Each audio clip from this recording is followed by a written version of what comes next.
के लोगों को आरजेडी और उनके साथी सिर्फ अपना वोट बैंक मानते हैं।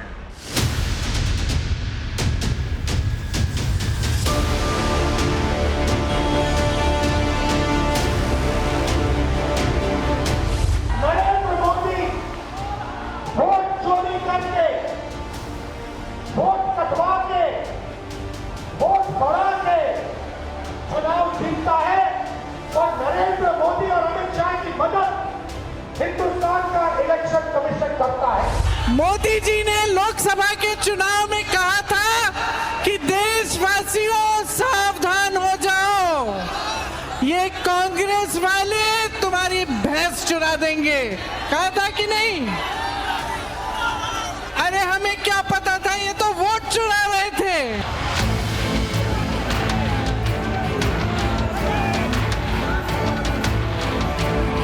राहुल गांधी का बिहार में कोई औकात नहीं है। कांग्रेस पार्टी का राहुल गांधी को कौन सीरियसली ले रहा है?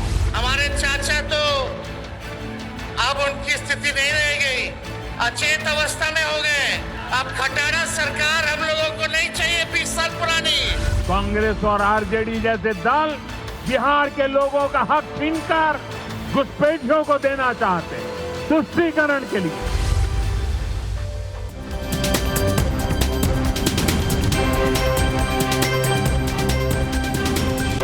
तो ये है बेहद बेहद इंटरेस्टिंग। अब की बार किसका बिहार? नमस्कार, मैं हूं दिनेश गौतम और जैसा आप देख रहे हैं, ये बयानात आप सुन रहे हैं। बिहार में भले ही अभी चुनाव की तारीखों का ऐलान नहीं हुआ है, लेकिन बिहार चुनाव के फुल मोड में जा चुका है। राहुल गांधी, तेजस्वी, प्रियंका वोट अधिकार यात्रा कर रहे हैं, शहर शहर घूम रहे हैं। सनातन पर सवाल उठाने वाले और उत्तर भारतीयों के लिए अपशब्द का इस्तेमाल करने वाले डीएमके नेता स्टालिन बिहार में महागठबंधन के लिए प्रचार कर रहे हैं।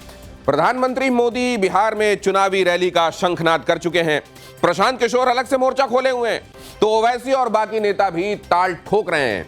वोट चोरी, घुसपैठिया, ऑपरेशन सिंदूर, सीज फायर पर ट्रंप के बयान, इस तरह के कई मुद्दे हैं जो बिहार की सियासत को और गर्म कर रहे हैं। लेकिन बिहार की जनता जनार्दन का मूड क्या है? बिहार की जनता किसके पक्ष में हवा बना रही है? आज टाइम्स नाउ नवभारत पर आप देखेंगे, क्या बिहार में मोदी की आंधी चलेगी या फिर अब की बार किसका होगा बिहार? करिश्मा करेंगे तेजस्वी और राहुल गांधी या प्रशांत किशोर बिहार में अब अरविंद केजरीवाल बन जाएंगे? क्या बिहार 2015 के नतीजे दोहराएगा या फिर महाराष्ट्र हरियाणा के तरीके के कुछ चौंकाने वाले नतीजे आएंगे? बिहार में किस तरफ हवा बह रही है?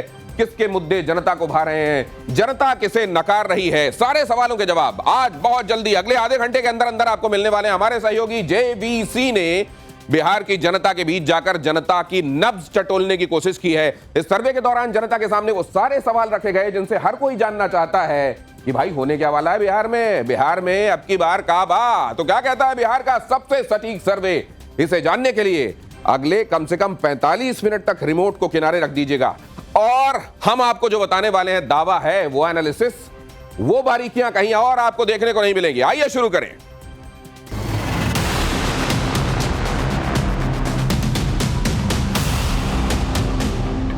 सबसे बड़ी बात तो यह कि सर्वे के नतीजे जो दिखाएंगे आपको वो रखूंगा, लेकिन उससे पहले ये सर्वे किया कैसे गया और क्यों ये साइंटिफिक है? जेवीसी ने ये सर्वे कैसे किया है ये जरा देखिए आप। इसमें सैंपल साइज बहुत महत्वपूर्ण होता है और ये बड़ा सैंपल साइज है, 63,419 का सैंपल साइज। इसमें पुरुष 34,560 हैं और महिलाएं 28,859 हैं, जिनके बीच में हम जेवीसी के जरिए गए और वहां जाकर जेवीसी ने जाना कि असल में नब्ज क्या है। कब हुआ यह सर्वे? 7 जुलाई से 18 अगस्त के बीच में। मतलब यह आपको बिल्कुल अभी का ट्रेंड बता रहा है। सर्वे का तरीका फेस टू फेस, आमने सामने बैठकर इंटरव्यू। और आपको यह भी बता दें कि सर्वे में सीट शेयर के नंबर हैं वो 2020 के सीट शेयर के हिसाब से हैं, क्योंकि अभी तक सीट शेयरिंग फाइनल नहीं हुई है। तो आज हम आपको यह सब दिखाने वाले हैं, लेकिन इससे पहले कि मैं आगे बढ़ूं और यह बताऊं एक के बाद एक कि क्या कहता है यह सर्वे, आपको यह बता दूं खास मेहमान हमारे साथ जुड़ गए हैं जो इस सर्वे को देखेंगे, अपना पर्सपेक्टिव भी सामने रखेंगे और इस तरीके से आपको मिल जाएगी वो पिक्चर जो हकीकत के एकदम करीब होने वाली है। धनंजय गिरी प्रवक्ता है भारतीय जनता पार्टी के, हमारे साथ इस चर्चा में शामिल हो रहे हैं। ए.के. वाजपेयी बड़े सीनियर नेता हैं, वो भी प्रवक्ता हैं एलजेपीआर के और वो वाइस प्रेसिडेंट भी हैं। अनंत विजय वरिष्ठ पत्रकार हमारे साथ इस चर्चा में जुड़ रहे हैं। जेवीसी श्रीराम जिन्होंने ये सर्वे किया, चुनाव विश्लेषक, वो भी हमारे साथ इस चर्चा में जुड़ रहे हैं। इसके अलावा अश्विनी कुमार मिश्रा कांग्रेस के नेता हैं, हमारे साथ इस चर्चा में हैं। कंचना यादव प्रवक्ता हैं आरजेडी की, हमारे साथ इस चर्चा में वो भी जुड़ गई हैं। और बहुत जल्द जुड़ने वाले हैं मनीष कश्यप भी, प्रवक्ता हैं जनसुराज के। तो इनके पास मैं जाऊं, लेकिन उससे पहले जरा ये देख लीजिए बिहार में सबसे बड़ा चुनावी मुद्दा, क्योंकि चुनाव तो मुद्दों पर लड़े जाते हैं ना, तो मुद्दे हैं क्या इस बार के चुनाव के, आइए वो देखते हैं। चुनावी मुद्दा क्या है इस बार का? चुनावी मुद्दा कानून व्यवस्था। सबसे बड़े जो रिस्पोंडेंट हैं, उन रिस्पोंडेंट्स में से सबसे ज्यादा जो हैं वो कहते हैं भैया लॉ एंड ऑर्डर है मुद्दा इस बार का। जातीय जनगणना, उसके बाद नंबर 2 23.5% रिस्पोंडेंट्स कहते हैं कि हमारे लिए जातीय जनगणना एक बड़ा मुद्दा है। राहुल इसको उठाते रहे हैं तो क्या वो उससे खुद को कनेक्ट करते हैं? बेरोजगारी 21.2% लोग कहते हैं हमारे लिए तो बेरोजगारी बड़ा मुद्दा है। ऑपरेशन सिंदूर पाकिस्तान को जवाब जैसा जो मुद्दा है, 14.4% लोग इससे कनेक्ट करके खुद को देखते हैं। वोट चोरी बहुत हाल के दिनों में इसको विपक्ष की तरफ से उछाला गया है, 14% लोग कहते हैं कि हमारे लिए यह मुद्दा है। तो बिहार में सबसे बड़ा मुद्दा इसमें स्पष्ट दिखाई दे रहा है। अगर पहले और दूसरे की बात करें आप, तो कानून व्यवस्था का और जातीय जनगणना का मुद्दा ये फर्स्ट एंड सेकंड पर है। अब जरा देखिए, क्या आपको लगता है कि वोट चोरी की जो बात कही जा रही है, हालांकि वोट चोरी के संदर्भ में आपने देखा कि 14% रिस्पोंडेंट ये कहते हैं कि हाँ वोट चोरी जैसा मामला उनको कनेक्ट करता है। लेकिन वोट चोरी, क्या आपको लगता है कि वोट चोरी का दावा सही है? आप जब क्वेश्चन आयर बनाते हैं तो क्वेश्चन आयर में कई सवाल इस तरीके से रखते हैं सर्वे के दौरान कि अगर मान लीजिए कहीं कुछ ऐसा कहा जा रहा है जहां पर दिल की बात छिपाई जा रही है, तो अगले सवाल में वो दिल की बात सतह पर आ जाए। अब यार यहां देखिए, दावा सही है 32% लोग कहते हैं कि ये जो वोट चोरी वाला दावा है सही है। दावा झूठा है 59% लोग ये कहते हैं कि ये जो बातें की जा रही हैं ये इन दावों में दम नहीं है, वोट चोरी जैसा कुछ नहीं है। जहां 7.25 करोड़ वोटर्स की बात हो रही हो, वहां 7.24 करोड़ तक अगर बात पहुंची है, तो ये नंबर इतना बड़ा नहीं है जो हट रहा है कि वहां वोट चोरी जैसा कुछ किया गया हो। कह नहीं सकते, कहने वाले लोग भी साइजेबल हैं 9%। ये 9% लोग जो हैं वो कहते हैं कि हम इस बारे में कुछ कह नहीं सकते कि वाकई वोट चोरी जैसा कुछ हो रहा है कि नहीं हो रहा है। अब जरा इससे आगे बढ़िए, जेवीसी के सर्वे में अगली महत्वपूर्ण बात क्या है? बिहार में जातीय जनगणना से किसे फायदा होगा? बिहार में अगर जातीय जनगणना होती है तो उससे फायदा किसको होने वाला है? ये जरा देखिए क्या कहा जा रहा है। एनडीए को 47.1%, ये ज्यादा बहुत बड़ा चंक कह रहा है कि इससे फायदा एनडीए को। महागठबंधन को 37.2% लोग ऐसे हैं जो कह रहे हैं कि फायदा होने वाला है और स्थिति वही रहेगी, इससे बहुत ज्यादा फर्क नहीं आने वाला। 15.7% लोग ये भी कह रहे हैं। सबसे बड़ा मुद्दा क्या है? उस मुद्दे में एक महत्वपूर्ण मुद्दा वोट चोरी वाला, उससे लोग कैसे खुद को कनेक्ट कर रहे हैं। और यहां आपने देख ही लिया जातीय जनगणना वाले मुद्दे पर लोग क्या कह रहे हैं। बिहार में जातीय जनगणना से किसको फायदा होगा? ये 3 महत्वपूर्ण बिंदु हैं। आइए इस चर्चा को मैं, बल्कि उधर जाने से पहले ये एक महत्वपूर्ण क्वेश्चन भी देख लीजिए जो क्वेश्चन आयर का हिस्सा था और जिसके रिस्पोंडेंट्स ने क्या कहा वो बहुत महत्वपूर्ण है। बिहार में आज चुनाव हुए तो किस समाज का वोट किसको मिलेगा? आप जानते हैं कि बिहार में ये कहा जाता है कि बाकी जगहों पर बेशक दुनिया आगे बढ़ गई हो, लेकिन आज भी जातीय मुद्दे बिहार की सियासत को जकड़ कर रखते हैं। अगर ऐसा है तो फिर ईबीसी एक्सट्रीमली बैकवर्ड क्लास, अगड़े, महादलित, गैर यादव ओबीसी, पासवान और इधर यादव मुस्लिम MY वाला जो समीकरण है वो कौन किसकी तरफ जा रहा है? क्योंकि ये माना जाता है कि मोनोलिथिक तरीके से लगभग ट्रांसफर होते हैं किसी पार्टी की तरफ। तो अब देखिए, ईबीसी एनडीए की तरफ 60% जाएगा, महागठबंधन की तरफ 24%, जनसुराज की तरफ अगर गया तो 7% और अन्य की तरफ 9%। ये कहा जा रहा है ईबीसी का जो ट्रेंड दिखाई देगा। अगड़े किधर जाएंगे? 60% एनडीए के साथ जाएंगे, 17% महागठबंधन के साथ, जनसुराज के साथ 22%, 1% अन्य की तरफ जा सकते हैं। आप चले आइए जरा महादलित की तरफ। एनडीए की तरफ 45%, महागठबंधन की तरफ 35%, जनसुराज की तरफ 12% और अन्य की तरफ 8%। ये जो आंकड़े दिख रहे हैं उसमें बिटवीन द लाइंस भी बहुत कुछ है, आप भी नोट करते रहिए, मैं भी, और फिर आगे आपको बताऊंगा।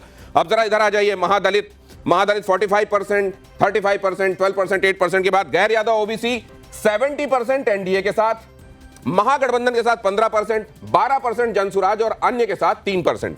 अब जरा चले आइए, पासवान किधर जाएंगे? 65% एनडीए के साथ, 25% महागठबंधन के साथ, जनसुराज के साथ 7% और 3% अन्य के साथ। आप देख रहे हैं जनसुराज भी ठीक ठाक वोट अपनी तरफ से लेता जा रहा है, लेकिन अगर ये जाएगा वोट तो नुकसान किसको करके जाएगा ये आप आगे सुनेंगे चर्चा में। यादव और मुस्लिम MY वाला जो फैक्टर है वो किधर जाने वाला है? एनडीए की तरफ 5%, मतलब बहुत ज्यादा इसमें तब्दीली हो सकता है। पसमानदा वाला जो मुसलमान है वो कुछ इधर आ रहा हो, वरना तो ये 5% बहुत बहुत छोटा सा चंक है। लेकिन ये जा कहां रहा है? महागठबंधन की तरफ जो साइजेबल चंक जा रहा है वो वही है एमवाई वाला, 75% आपको यहां दिखाई दे रहा है। जन स्वराज की तरफ ये 15% है और अन्य की तरफ ये 5%। अब ये अन्य और जन स्वराज ये महत्वपूर्ण इसलिए हैं क्योंकि कितना ये खेलेंगे उससे ज्यादा महत्वपूर्ण है कितना ये खेल बिगाड़ेंगे।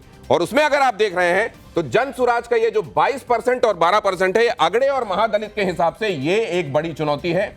और उधर आप अन्य के हिसाब से देख लें तो 9% आपको जो ईबीसी का दिखाई दे रहा है और 8% जो आपको दिखाई दे रहा है महादलित का, ये बड़ा इंपॉर्टेंट है। ये जाएगा तो किसकी तरफ से जाएगा ये भी महत्वपूर्ण है। जाहिर है उसकी तरफ से जाएगा जिसकी तरफ ये ज्यादा होगा। पहले जिसकी तरफ ये ज्यादा होगा उसकी तरफ से हटेगा तो जाहिर है वो प्रशांत किशोर की तरफ से जाएगा। तो क्या इसको इसी तरीके के ट्रेंड के साथ देखा जाना चाहिए? आइए चर्चा की शुरुआत करते हैं। सबसे पहले तो जरा अभी तक जेवीसी श्रीराम चुनाव विश्लेषक हमारे साथ हैं, उनके पास यह जानने के लिए पहुंचता हूं कि सर कोई ऐसी बात जो आप समझते हैं कि बड़ी महत्वपूर्ण है और वो उस तारीख के बाद घटी है जब आपने ये सर्वे किया, या सब कुछ लगभग वो जो महत्वपूर्ण है वहां के चुनावों के संदर्भ में आपने शामिल किया है? मनीष कश्यप भी बाय द वे जुड़ गए हमारे साथ, स्क्रीन में नजर आ रहे हैं, उनका भी स्वागत करता हूं जेवीसी श्रीराम से। लेकिन पहले ये सवाल, has everything been incorporated which is significant sir? या एवरीथिंग हैज बीन इनकॉर्पोरेटेड, पूरा इनकॉर्पोरेट कर दिया जी। क्या है हमारा पास 2-3 थिंग्स करता है। एक डेटा एनालिसिस है, पास्ट ट्रेंड्स कैसा हो रहा है और अभी ग्राउंड का सर्वे कैसा है, मूड क्या है, और मूड के लिए कास्ट पे बात कर सकते हैं। महादलित्स बीएसपी के लिए 2015 तक बीएसपी का बहुत अच्छा वोट शेयर है, उसका वोट शेयर थोड़ा महागठबंधन के जा रहा है, बट 12% इज सिग्निफिकेंट जन स्वराज का जा रहा है। ठीक है। और भूमियार का कैंडिडेट्स जन स्वराज फील कर सकते और राजपूत कैंडिडेट्स फील कर सकते। दिस 22% विल स्टे विद जन स्वराज। नहीं फील कर सकते, that will move towards the BJP, because तो आप कह रहे हैं सर जो भी महत्वपूर्ण है वो इनकॉर्पोरेट किया गया है। मैं इसमें ये आगे ये भी आपसे जानूंगा कि ये जो यात्रा निकाली जा रही है अभी इंडी की तरफ से, वो कितना ग्राउंड में चीजों को, सिनेरियो को बदल सकती है। लेकिन उससे पहले जरा जाऊं मैं अनंत विजय, अभी तक जो आपने देखा इस सर्वे में जो महत्वपूर्ण बात आपको समझ में आ रही है, जो उल्लेखनीय है, अंडरलाइन करने वाली है, वो क्या है? देखिए, इस सर्वे में 2 उल्लेखनीय बात दिनेश जी मुझे समझ में आती है। एक तो वोट चोरी का मुद्दा नहीं है, ये मैं पहले दिन से कह रहा हूं। तेजस्वी जी ने जिस प्रकार से कानून व्यवस्था का मुद्दा उठाया था उसको उन्होंने पता नहीं जाने किस प्रभाव में या दबाव में उन्होंने छोड़ दिया, क्योंकि जिस प्रकार अस्पताल में दिन दहाड़े घुसकर दिनेश जी हत्या हुई थी और सरेआम बिहार की जनता ने उन हत्यारों को देखा था फरार होते, हत्या करके अस्पताल से पिस्टल लहराते हुए बाहर निकलते हुए, एक बड़ा मुद्दा बन सकता था कानून व्यवस्था का। उसके ठीक पहले कारोबारी की हत्या हुई थी गांधी मैदान के पास, वो भी एक बड़ा मुद्दा, और तेजस्वी जी ने ठीक उसका टेम्पो बनाया था कानून व्यवस्था के मुद्दे को लेकर। लेकिन ये वोट चोरी के मुद्दे में पता नहीं क्यों उन्होंने स्थानीय मुद्दे को अभी फिलहाल छोड़ा हुआ है। हो सकता है भविष्य में उसको उठाए। तो ये जो चुनावी मुद्दा दिखा रहा है आपका सर्वे, मुझे लगता है कि पूर्व में भी और भविष्य में भी सबसे बड़ा चुनावी मुद्दा यही होगा।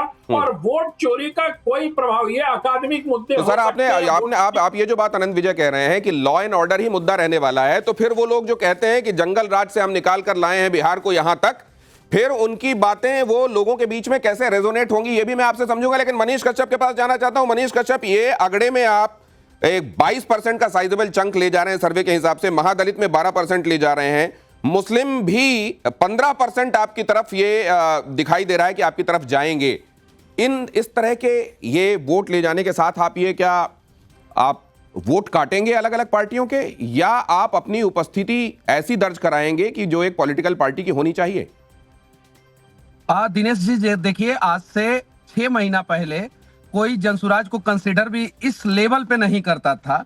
आज आप कंसीडर कर रहे हैं कि कम से कम हम लोग जो है वो 22%, अगड़े का, महादलित का जो है 12%, उसके बाद से पासवान का जो है 7%, मुस्लिम का जो है 15% हम लोग वोट जो है ले रहे हैं।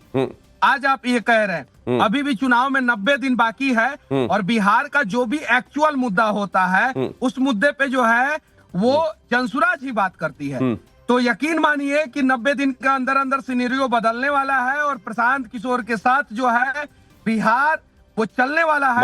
मनीष जी ये तो आप अच्छी बात है। देखिए, आपको इसी तरीके से अपनी पार्टी की बात रखनी चाहिए जैसे आप रख रहे हैं, लेकिन वोट आप किसका ज्यादा खींच ले रहे हैं अपनी तरफ? आपकी तरफ इंडी वाला आदमी ज्यादा जा रहा है, आपकी तरफ एनडीए वाला आदमी ज्यादा जा रहा है? कह रहे हैं कि आप लोगों का पढ़े लिखों में धमक है, तो वो कौन से तरह के लोग हैं, किस तरफ वो असल में इंक्लिनेशन रखते हैं जो आपकी तरफ जाएंगे? नहीं। किसका वोट काटेंगे आप? लोगों के साथ साथ पढ़े लिखे लोगों के साथ साथ बिहार में जो दिन में जो डाका डाल रहे हैं, जो अधिकारी जो करप्शन के नाम पे डाका डाल रहे हैं और जिससे बिहार के लोग परेशान हैं, वो लोग भी जनसुराज के साथ। धनंजय गिरी, प्रवक्ता भारतीय जनता पार्टी के, एक इनिशियल कमेंट उनसे रिमार्क लेता हूं। धनंजय गिरी, ये जो आपने देखा शुरुआत में, क्या दिखाई दे रहा है आपको इस बार? पहले से आपकी तस्वीर सुधर रही है, बिगड़ रही है, वैसी रहेगी, क्या होगा?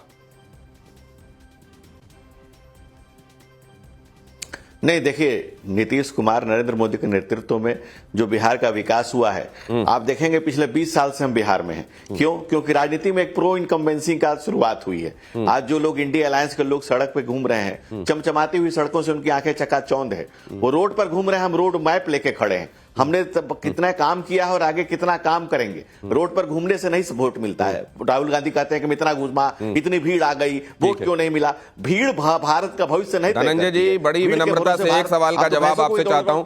अगर ऐसा है सर, आप वाकई प्रो इनकम्बेंसी बात कर रहे हैं, तो ये लॉ एंड ऑर्डर अभी भी नंबर 1 मुद्दा क्यों दिखाई दे रहा है? नंबर 1। नंबर 2, अगर ऐसा होता ही तो फिर आपको ये झड़ी क्यों लगानी पड़ती कि लो पेंशन बढ़ा देते हैं, लो किसान सलाहकार तुम भी ज्यादा पैसा लो पहले से, तुम लो संविदा वालों तुम भी ज्यादा, फिर ऐसा क्यों करना पड़ता आपको? आपसे उससे ज्यादा विनम्रता से मैं आपको जवाब देता हूं कि जब कांग्रेस ने सत्ता छोड़ी तो 13,132 करोड़ का बजट था। जब उन्होंने लालू के ललटेन में तेल डाला 15 साल तक 23,326 करोड़ का बजट था। आज 3,27,000 करोड़ के बजट तक हम ले गए। तो हम तो विकास को सतत प्रगतिशील करते जा रहे हैं। हम अकेले मेट्रो का बजट 13,665 करोड़ का, 23,665 करोड़, 13,665 करोड़ का लेके आए। कांग्रेस के पूरे स्टेट के बजट से ज्यादा हम अकेले एक प्रोजेक्ट का बजट लेके आए। तो 200 का पेंशन था, हम उसको 400 किए, आज 1100 किए। तो हम तो लगातार सतत विकास करते जा रहे हैं। अब राहुल गांधी अपनी दीदी को लेकर के आए हैं, लेकिन नरेंद्र मोदी के साथ करोड़ों दीदी खड़े हैं, जो लखपति दीदी बनी है, जो ड्रोन दीदी बनी है। हमें मौका मिलता है तो हम समाज के लिए काम करते हैं, इन्हें मौका मिलता है परिवार के लिए काम करते हैं, हम प्रजातंत्र के लिए काम करते हैं। मोदी के सहारे नैया खेली जाएगी, आप ये कह रहे हैं? आप मैं देख रहा हूं कि मोदी पर आपका जोर ये बताता है कि आपका खेवनहार कौन है। लेकिन मैं आगे बढ़ूं उससे पहले जरा ए.के. वाजपेयी जी, बहुत जल्दी से आपसे जानना चाहता हूं। उस सवाल का बहुत अच्छा जवाब तो नहीं मिला, पहले से और अच्छी, बहुत अच्छी तस्वीर, बहुत मजबूत तस्वीर, उतनी ही वैसी ही प्रो इनकम्बेंसी के तहत जैसा आपने देखा, या पहले से कम? ईमानदार विश्लेषण आपका, सर्वे सामने है आपके। देखिए दिनेश जी, ऐसा है, जो हम लोगों ने टारगेट फिक्स किया है और जो काम जमीन पे चल रहा है उसके हिसाब से तो 2025 225 एनडीए लेके आने वाला है। और ये ऐसे ही खोखला दावा नहीं है हम लोगों का, जमीन पे जाके काम कर रहे हैं। अभी तो इन्होंने तो यात्रा करी है, हमने तो जाके घर घर जाके लोगों से मिले हैं, district wise block wise meeting की है, उसके बाद रैलियां भी करी हैं। अरे सर, लेकिन पे रैली पिछली बार तो साथ में नहीं थे ना आप लोग। 13 से 14 लाख करोड़ का। दूसरे लोग ये भी कहते हैं कि एलजेपी से जब पूछिएगा तो उनसे पूछ लीजिएगा कि उनके हेलीकॉप्टर की तरह तो उनका आकलन नहीं, कहीं ऊपर से तो नहीं देख रहे हैं चीजें, ग्राउंड वाली छोटी छोटी दिख रही हो या बड़ी बड़ी, कुछ उनका करीब में जाने एक्चुअलिटी दिख रही है उनको। दिनेश जी 100% रिजल्ट आया 2024 में। अरे 2024 में 100% रिजल्ट, 2014 में 100% रिजल्ट। हम लोग काम के बरसे जीते हैं और असेसमेंट कभी गलत नहीं होती है। हम लोग तो पार्टी और नेता हमारे जाने जाते हैं कि चीजों को सही मापते हैं, और इसी के हिसाब से हमको ये लग रहा है कि इस बार 65% वोट कम से कम हम लोग लेने जा रहे हैं। कंचना यादव से भी जरा, कंचना यादव, आपने देख लिया सबसे बड़ा मुद्दा क्या है? लोग एक पूरा ब्लॉक किस तरफ वोट करता रहा है, लेकिन जनसुराज के आने के बाद डायनेमिक्स क्या बदल रहे हैं, अदर्स के पास तरफ क्या जा रहा है, आपको क्या दिखाई दे रहा है? अभी तक आपने क्या रीड किया? देखिए, सबसे पहले तो मैं वाजपेयी जी को कहूंगी, कभी से क्या आप श्योर हैं कि आप एनडीए के साथ ही रहेंगे? कहीं ऐसा तो नहीं है कि आप अकेले से लड़े और किसी और के साथ जाएं और जो ट्राइपोलर बनाने की आप कोशिश करें, जिस तरीके से आपके स्क्रीन पर दिखाया जा रहा है। दरअसल हमारा जो सर्वे है ग्राउंड पर, क्योंकि हम सब भी ग्राउंड पर हैं, सर्वे हमारा कहता है कि बिहार में इलेक्शन बाइपोलर है, इंडिया वर्सेस एनडीए। वहां पर ट्राइपोलर का कोई संभावना ही नहीं है। तो ये जबरदस्ती का जो ट्राइपोलर और सर्वे और इस तरीके से दिखाई जाने की कोशिश करिए, मैं इसको आप अपनी बात तो करिए कंचना जी, बहुत जल्दी से। सुन, सॉरी, एक सेकंड, मैं रेस्पेक्ट कर रही हूँ जिनका सर्वे है, लेकिन हमारा जो सर्वे कह रहा है वो ये कह रहा है कि बिहार में कहीं और कोई पार्टी एग्जिस्ट नहीं करती है, इंडिया वर्सेस इंडिया हो चुका है। तो ये फालतू का बनाने का नैरेटिव कोशिश हो रहा है, इससे कुछ होने जाने वाला नहीं है जी। मतलब आप ये कह रही हैं प्रशांत किशोर वगैरह कहीं कुछ नहीं है, केवल इंडी और इंडी ही है चारों तरफ? देखिए, नहीं, पिछली बार भी 2020 में एक पार्टी लॉन्च हुई थी, प्लूरल्स पार्टी करके, वो भी हवा में ऐसे ही उड़ गई। उनको भी एक ट्राइपोलर बनाने की कोशिश हो रही है। हर साल होता है ये एक्सपेरिमेंट, बीजेपी के द्वारा होता रहता है कि एक नई पार्टी लॉन्च करो, वो विपक्ष वालों का वोट कटवाओ, लेकिन ऐसा कुछ होता नहीं। इलेक्शन बिहार में बाइपोलर होकर देखिए, मैं बहुत जल्दी से जरा कांग्रेस से भी आपके साथी हैं, लेकिन आपने एक पृष्ठभूमि बना ली है, तो अब उनको जवाब देने में यहाँ आसानी रहेगी। अश्विनी कुमार मिश्रा, आपसे भी जानना चाहता हूँ, मामला कितना हंकी डोरी आपके प्रोस्पेक्ट्स के हिसाब से दिखाई दे रहा है, क्योंकि यहां पर देखते चलिएगा हम क्या सर्वे में क्या फाइंडिंग्स है वो आपके सामने रख रहे हैं। दिनेश भाई, पहले तो जो सैंपल साइज है, हालांकि इसको आप बहुत बड़ा मानते हैं, बट एक्चुअल वोटर के कंपैरिजन में देखें तो हम 2000 पे एक सैंपल साइज है, इतना कम सैंपल साइज है, उससे जनता के मूड का पता लगाना बहुत मुश्किल है। हालांकि उन्होंने सर्वे किया है तो मैं उनकी रिस्पेक्ट करता हूं। मुझे सर्वे से डेटा के साथ साथ सर्वे के क्वेश्चन भी थोड़े अजीब से लगे। जैसे आप जनता से पूछ रहे हैं कि जातिगत जनगणना होने से किसका फायदा होगा, इस सवाल का जवाब जनता से आप कैसे एक्सपेक्ट कर सकते हैं? जनता कैसे बताएगी? इसका आप कैसे आकलन करेंगे? रही बात बार बार प्रशांत किशोर को पोर्ट्रेट करने की कोशिश की जा रही, जैसे हमारी बहन कंचना। अरे नहीं, आपने महत्वपूर्ण बात कही है, ये जेवीसी श्रीराम से पूछ लीजिए, कोई नेता जेवीसी श्रीराम से जल्दी से पूछ लीजिए। आगे मैं मिश्रा जी, महत्वपूर्ण बात है आपने जो कही है कि आपने रिस्पोंडेंट से ये क्यों पूछा कि जातीय जनगणना से किसको फायदा होगा। जेवीसी श्रीराम, जल्दी से। ये इसे 18% ऑफ द वोट्स पहले 2020 पे इंडिपेंडेंस और छोटा पार्टीज का गया, इसका रिकॉर्ड पे है।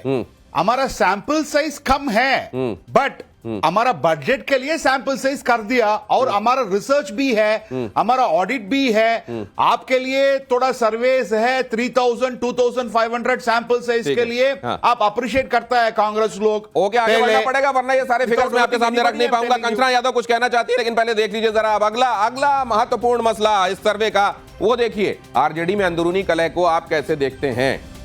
आरजेडी में अंदरूनी कलह, हालांकि इसमें कंचना कह सकती है कि मान के आप कैसे चल रहे हैं कि अंदरूनी कलह है, लेकिन इसके लिए देख लिया जाना चाहिए कि दोनों भाइयों की तरफ से क्या स्टेटमेंट। परिवार का मामला है 45%, लालू परिवार में लड़ाई है 34.7%, नाटक है और मार्केटिंग की रणनीति है 10.3%। ये भी कहते हैं कि ये सब जानबूझकर किया जाता है, थोड़ा कंफ्यूजन फैलाना भी बहुत जरूरी होता है, फिर रायता ना फैले तो फिर स्वाद नहीं आता। प्रशांत किशोर के बारे में आपकी क्या राय है, ये भी हमने पूछा कि आप उनकी हैसियत को इन चुनावों में कैसे, किंग मेकर हैं 12.4% लोग कहते हैं, खेल बिगाड़ेंगे 32.7% लोग कहते हैं।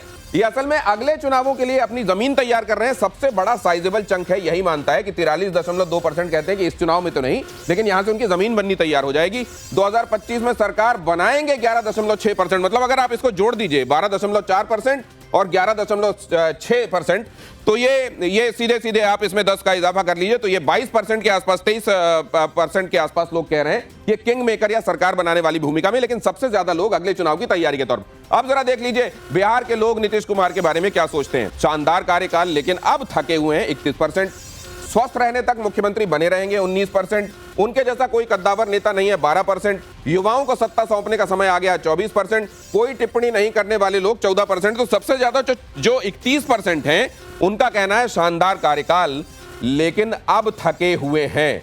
युवाओं को सत्ता सौंपने का समय आ गया, अगर उसको भी जोड़ लीजिए आप तो 24%, इसमें ये सीधे सीधे 55% के आसपास हो जाता है। मतलब रहे तो नीतीश कुमार शानदार रहे हैं, लेकिन अब थकान आने लगी है, फटीग आने लगी है, किसी और को मौका। अब अगला देखिए जरा, ये जेबीसी का सर्वे, सवाल कि बिहार में मुख्यमंत्री पद का पसंदीदा चेहरा कौन है, पसंदीदा चेहरा। अब जरा देखिए पहले की रीडिंग, यहां कोई विरोधाभास मिलता है या उसी के सपोर्ट में यहां पर फाइंडिंग है। देखिए जरा, तेजस्वी यादव कह रहे हैं, रिस्पोंडेंट्स में से जो मानते हैं कि तेजस्वी यादव होना चाहिए, सबसे अच्छा मुख्यमंत्री चेहरा वही है, सबसे बड़ा नंबर यही, 30% लोग कह रहे हैं कि ये तेजस्वी यादव ही होना चाहिए सीएम के तौर पर, तो उन्हीं का चेहरा ठीक लग रहा है। नीतीश कुमार शानदार कार्यकाल रहा है, लेकिन अब 23% के साथ दूसरे नंबर पर वो संतोष कर रहे हैं। यहाँ प्रशांत किशोर कहने वाले 14% है, चिराग पासवान और सम्राट चौधरी कहने वाले 9% है। बीजेपी से कोई चेहरा होना चाहिए 5% लोग कहते हैं, महागठबंधन से कोई चेहरा होना चाहिए 10% लोग कहते हैं। तो ये जो है, ये क्या चिंता का विषय है 23% भारतीय जनता पार्टी और जेडीयू के लिए? क्या ये तेजस्वी यादव वाला 30% जो है कंचना यादव और मिश्रा जी को, अश्विनी मिश्रा जी को, क्या ये एक तरीके का बूस्ट देता है कि चेहरे के सहारे जो नैया खे जाने की एक तैयारी होती है, क्या वो यहां महत्वपूर्ण है? ये आपने जो देखा, इसमें कई चीजें, क्या अंदरूनी कलह चल रही है, क्या अंदरूनी कलह ड्रामे का हिस्सा है, क्या जेडीयू वाकई अभी तक नीतीश के चेहरे के सहारे चली लेकिन नीतीश अब थकने लगे हैं क्या, और क्या सीएम के तौर पर जो चेहरा है वो खेवनहार बन सकता है क्या? आरजेडी और कांग्रेस के लिए ये खुशखबरी है क्या? जरा ये समझता हूं। पहले जरा धनंजय जी की टिप्पणी लूं इसमें। धनंजय जी, क्या है फाइंडिंग आपकी? देखिए, चेहरे की नहीं, चरित्र की राजनीति की है। नीतीश कुमार के बेदाग चरित्र ने दिल्ली से लेकर के बिहार तक की जो उनकी राजनीति की यात्रा रही है, नरेंद्र मोदी और नीतीश कुमार बेदाग चरित्र के व्यक्ति रहे हैं लगातार पूरी जीवन यात्रा में। और जहां तक आप बात करेंगे उधर की, तो आप देखेंगे कि बिहार के चुनाव में, एमएलए के चुनाव में तेजस्वी बार बार कह रहे हैं कि हम राहुल जी को प्रधानमंत्री बनाएंगे। एमएलए के चुनाव पता नहीं कैसे प्रधानमंत्री बनाएंगे, लेकिन कांग्रेस के मुंह से कभी नहीं निकल रहा है कि तेजस्वी, हालांकि उनकी सत्ता नहीं आने वाली, बावजूद बेचारे के संतोष के लिए भी राहुल जी बोल देते कि हमारे, लेकिन कांग्रेस नहीं बोल रही है। कांग्रेस के कंधे छिल गए लालू परिवार की पालकी ढोते ढोते। ये पालकी उतारो यात्रा है। कांग्रेस को कोई सीट देने के लिए राजद तैयार नहीं था, तो राहुल जी रोड पर जो मेहनत कर रहे हैं वो कुछ चंद सीटों की मेहनत कर रहे हैं। कंधे उनके छिल रहे हैं। 15 साल आपकी साथ दोगे पालकी। और धनंजय जी को ये पीड़ा हो रही है, अश्विनी जी इसको समझ रहे हैं, इसीलिए उंगली खड़ी कर रहे हैं। आइए उनके पास चले। अश्विनी जी जल्दी से। बिल्कुल, लोकतंत्र में परिवार तंत्र की पीड़ा ये है। चरित्र की बात की इन्होंने, भारतीय जनता पार्टी के चरित्र, जेडीयू के चरित्र की बात की दिनेश जी।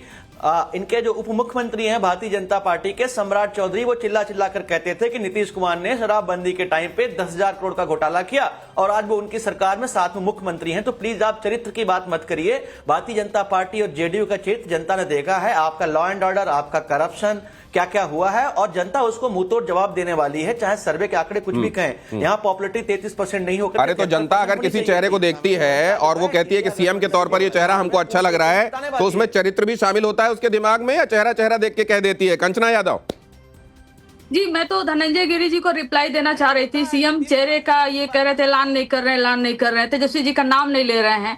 तो धनंजय गिरी जी, आप यह बता दीजिए, कांग्रेस ने यह नहीं कहा ये हमारे चेहरा मतलब होंगे, तो यह कब कहा कि ये हमारे चेहरा नहीं होंगे? आप कोई भी बयान दिखा दीजिए जिसमें कांग्रेस ने यह बोला हो कि तेजस्वी जी हमारे चेहरा नहीं होंगे कोटेड।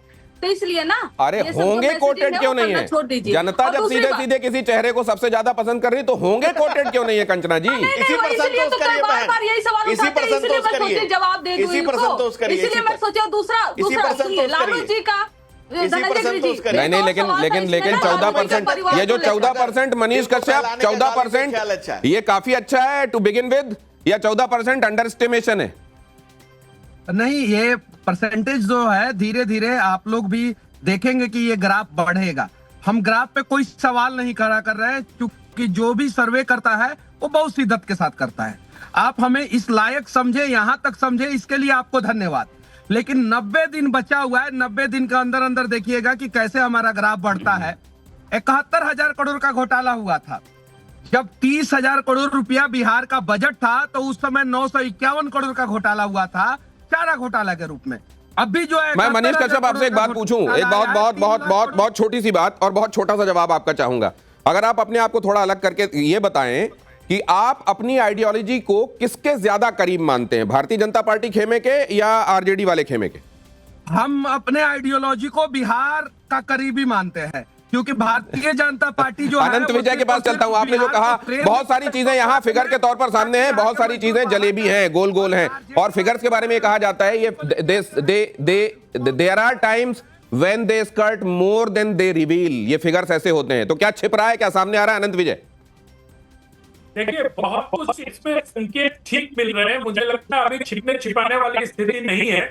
लेकिन अभी आपके चैनल पर चरित्र की बात की गई और राजनीतिक दलों का कोई चरित्र नहीं होता। दिनेश जी, मुझे याद पड़ता लालू यादव की जिस कांग्रेस विरोध की उपज थे, उसी कांग्रेस के साथ आज उनके पुत्र राजनीति कर रहे हैं। जिस कांग्रेस पार्टी के युवराज ने लालू यादव, अनंत विजय सर, आपकी आवाज को हमको दुरुस्त करना पड़ेगा, कुछ कट कट के आ रही है सर, इसको मैं ठीक करता हूं। और जरा ये एके वाजपेयी जी से एक बहुत क्विक कमेंट लेता हूं। एके वाजपेयी जी, ये जो अभी की रीडिंग आप देख रहे हैं, ये जो जो जो परिवार के अंदर कहा जा रहा है कि इस समय चीजें ठीक नहीं चल रही हैं, ये जो जेडीयू का चेहरा, अब जो मेन चेहरा है वो थका हुआ लोगों को नजर आने लगा, इस पर जल्दी से आपका कमेंट चाहता हूं।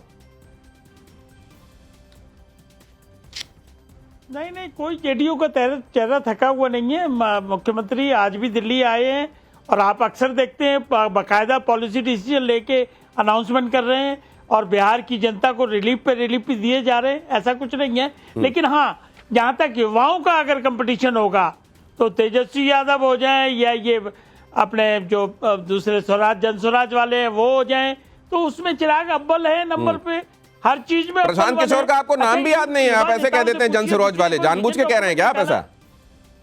किसी ने नहीं, हम भूल गए थे, ऐसा अच्छा, नहीं है। नहीं तो नहीं, यही तो नीतीश कुमार के बारे में लोग कहते हैं कि कई बार भूल जाते हैं। की नीति सामने आई है। नहीं, विजन डॉक्यूमेंट जो है वो सबसे पहले युवाओं में चिराग पासवान जी ने रखा है, तो ये तो ध्यान देना। अच्छा, ये बताइए, बिहार में मुख्यमंत्री के चेहरे के तौर पर जब पसंद की बात की जा रही है सर, ये 9% लोग हैं जो कह रहे हैं चिराग पासवान, और उतने ही परसेंट लोग सम्राट चौधरी के लिए भी कह रहे हैं कि हमको पसंद है।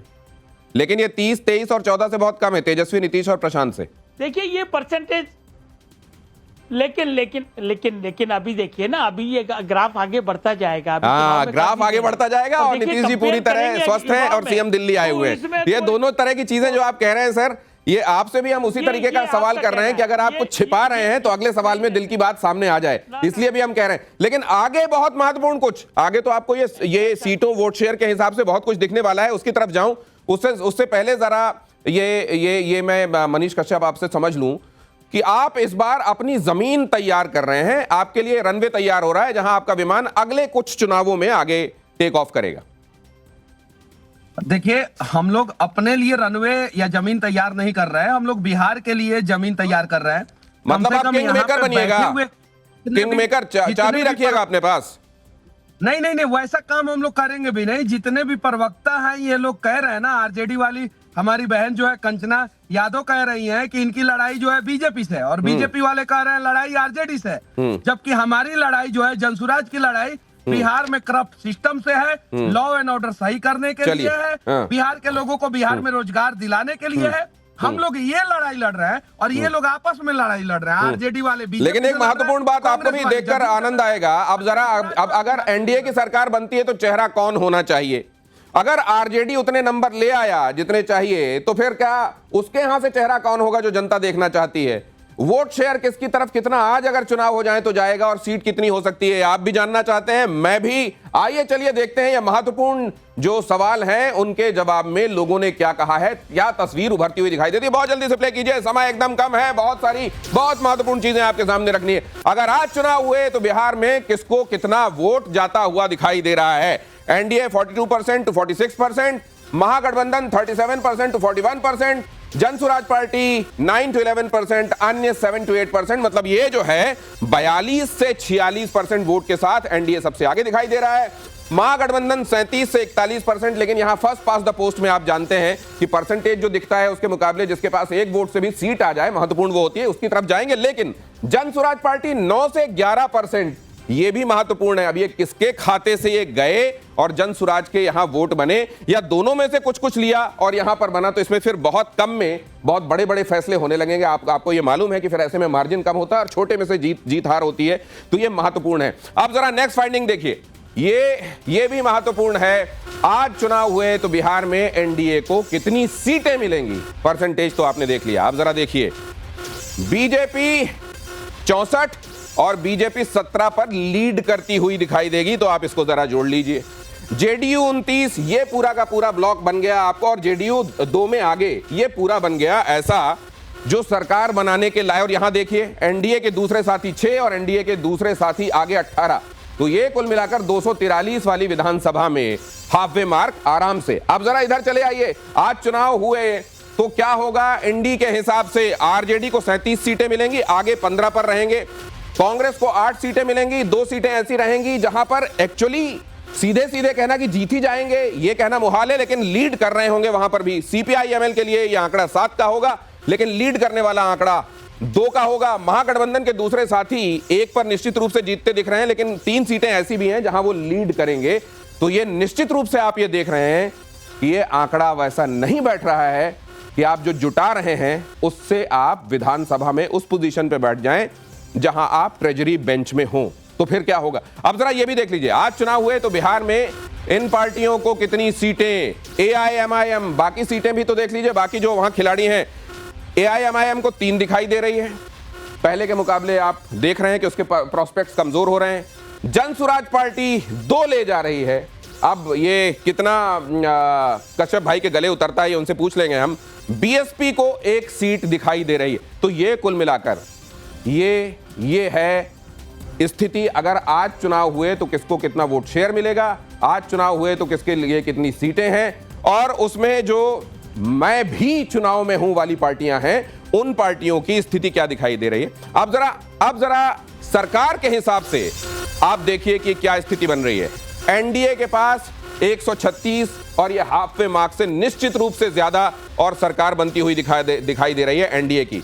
महागठबंधन सब कुछ जोड़ जाड़ कर 75 पर जाता हुआ दिखाई दे रहा है, लेकिन जाहिर है 243 वाली विधानसभा में 75 से तो काम चलेगा नहीं। अन्य 6 पर हैं, अगर 75 6 वालों को भी ले आए तो वो आंकड़ा नहीं बन रहा है। कांटे की टक्कर वाली सीटें 26 हैं ये, और ये जो कांटे की टक्कर वाली जो सीटें हैं ये कहा जा रहा है कि इनमें से ज्यादातर महागठबंधन की तरफ ही जाती हुई दिखाई दे रही हैं। और अगर यहां हम दिखा सकें कि वो सीटें कौन सी हैं तो ये भी देख लीजिए, मिथिला की 3, इन 26 सीटों पर कांटे की टक्कर हो सकती है। मिथिला की 3 सीटों पर, सीमांचल की 1 सीट है, तिरहुत की 3 सीटें हैं, मगध की 6 सीटें हैं, भोजपुर की 8 और अंग क्षेत्र की 5 सीटें। ये वो सीटें हैं जहां टफ फाइट है, लेकिन जो एडवांटेज है वो इंडी की तरफ है, वो आरजेडी कांग्रेस की तरफ मामला बनता हुआ दिखाई दे रहा है। अब तो पर्चा आउट हो गया, अब सब कुछ सामने सामने है। अब देखते हैं किसको क्या कहना है। बहुत जल्दी कमेंट्स लेता हूं। धनंजय गिरी जी, आपसे शुरुआत। देखिए, लोकमत, जनमत, अभिमत, बहुमत, ये लोकतंत्र में जनता मालिक है।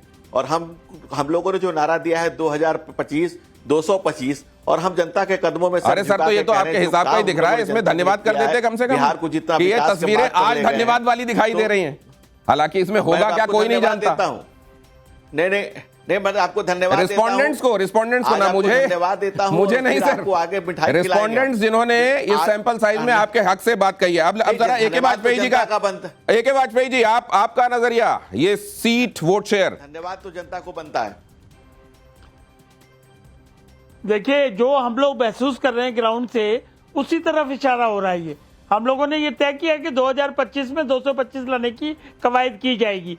तो अभी का ये रिजल्ट है, अब जब तक चुनाव आएंगे तो बहुत बढ़ेगा। और देखिए, उसके पीछे कारण है, किससे कंपटीशन हो रहा है।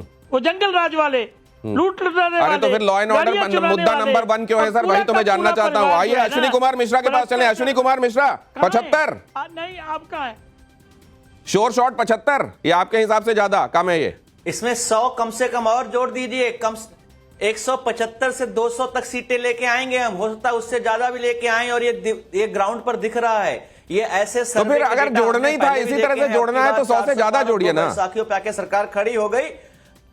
अरे 200 तक पहुंचा देते, अब जब ऐसे ही जोड़ना है तो जोड़ दीजिए। क्या 175 सीटें लेके आएंगी, इसमें जो आप कम से कम 175 सीटें लेके आएंगी, कम से कम 175। आपने 100 की बात कही है, कंचना यादव कुछ रियलिस्टिक होकर बात करेंगी या असल में इनकी 100 ही रियलिस्टिक है जोड़ा जाना? कंचना यादव, नहीं, मैं रियलिस्टिक बता देती हूँ। 2020 में चुनाव हुआ था और आपके चैनल ने और बहुत सारे चैनल ने दिखाया था कि महागठबंधन 40 सीट भी नहीं जीत रही है बिहार में। ये प्री पोल और पोस्ट पोल दोनों था और हमने जीता 110। तो हम इस पर बिलीव नहीं करते। एक तरफ से आप 4 मुद्दे बता रहे हो जो टोटली अगेंस्ट जाता है एनडीए सरकार के, चाहे वो महाजंगल राज हो, चाहे वो जातिगत जनगणना हो, चाहे वो बेरोजगारी मुद्दा हो, चाहे वो डेवलपमेंट हो, कुछ भी हो, सब कुछ उनके अगेंस्ट है। इससे इनकार कोई नहीं कर रहा है कंचना जी। देखिए, बहुत सारी चीजें ऐसी हैं, आखिरी एक दिन में भी चुनाव पलटता है। मैं उसकी बात नहीं कर, मैं दूसरी बात कर रहा हूं। आज वही मैं कह आपके रही हूँ, लिए आपका आप डेटा ही जो ये 100 contradictory है। सीटों का इजाफा करने वाली बात जो हो रही है, कौन सी वो बात है जिसके बूते पर आप कह रहे हैं कि 100 सीटें और जोड़ दीजिए, 75 175 कर दीजिए?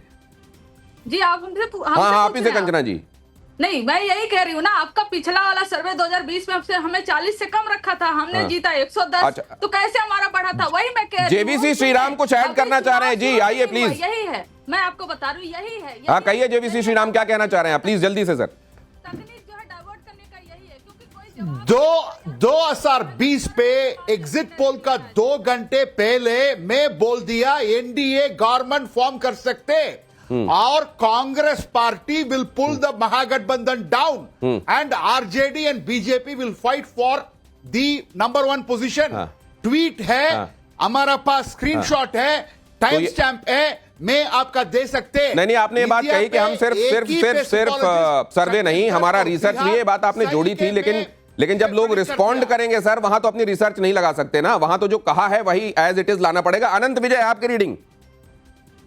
मुझे लगता है कि अभी टिकट बंटवारा नहीं हुआ है दिनेश जी, तो जो कमोबेश दिखाई दे रहा है संकेत वो ठीक ही दिखाई दे रहा है, मुद्दे भी ठीक दिखाई दे रहे हैं। मैं बस इतना कहना चाहता हूं कि प्रशांत किशोर और एलजेपी आर को अगर जोड़ देंगे तो वो भी 23% बन जाता है। तो क्या ऐसी कोई संभावना चुनाव के नजदीक आने पर बनती है, ये देखना बहुत दिलचस्प होगा, क्योंकि जो आंकड़े दिखा रहे हैं ना वो ठीक ही लगभग ठीक दिखा रहे हैं, क्योंकि अगर आप 75, 26 और 6 भी जोड़ लेते हैं तो भी ये बहुमत के आंकड़े से थोड़ा पिछड़ जाते हैं।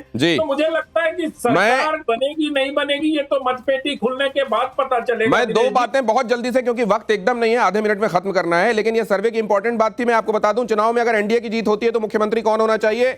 ये जिसकी ज्यादा सीटें हो उसका सीएम होना चाहिए। 44% लोग कह रहे हैं नीतीश कुमार, 25% लोग कह रहे हैं बीजेपी का सीएम हो, 20% चिराग पासवान हो, 10% लोग कह रहे हैं। ये भी एक महत्वपूर्ण फाइंडिंग है। और अगर महागठबंधन की जीत हो तो बिहार का मुख्यमंत्री कौन होना चाहिए? इसमें सबसे ज्यादा लोग 45.9% लोग कह रहे हैं तेजस्वी यादव को होना चाहिए।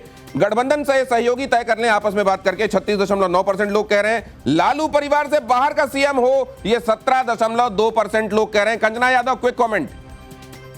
देखिए, तेजस्वी जी ही महागठबंधन का चेहरा थे 2020 में, मुख्यमंत्री का चेहरा थे, 2025 में भी वही है, उसमें कोई दो राय तो है नहीं। तेजस्वी जी ही सबसे बड़ी आवाज है, अभी संघर्ष कर रहे हैं 2020 से अभी तक 2024 के इलेक्शन में, तो इसमें दो राय है ही नहीं। तो तेजस्वी जी ही चेहरा, तेजस्वी जी ही मुख्यमंत्री बनेंगे। तो आज ये लोगों का ओपिनियन जानकर, रिस्पोंडेंट्स का मूड पढ़कर हमने आपके सामने रखा कि अभी चुनाव होते हैं तो क्या दिखाई देता है। लेकिन अभी ये यात्रा चल रही है एनडीए गठबंधन के नेताओं की, ये आपको ध्यान में रखना है और ये भी देखना है कि अभी बहुत वक्त बचा हुआ है और यहां तो 1 दिन 2 दिन हफ्ते भर में चीजें बदलती हैं, तो बहुत सारी चीजें आने वाले दिनों में बदल सकती हैं। For more of such videos do like, share and subscribe to ET Now Swadesh।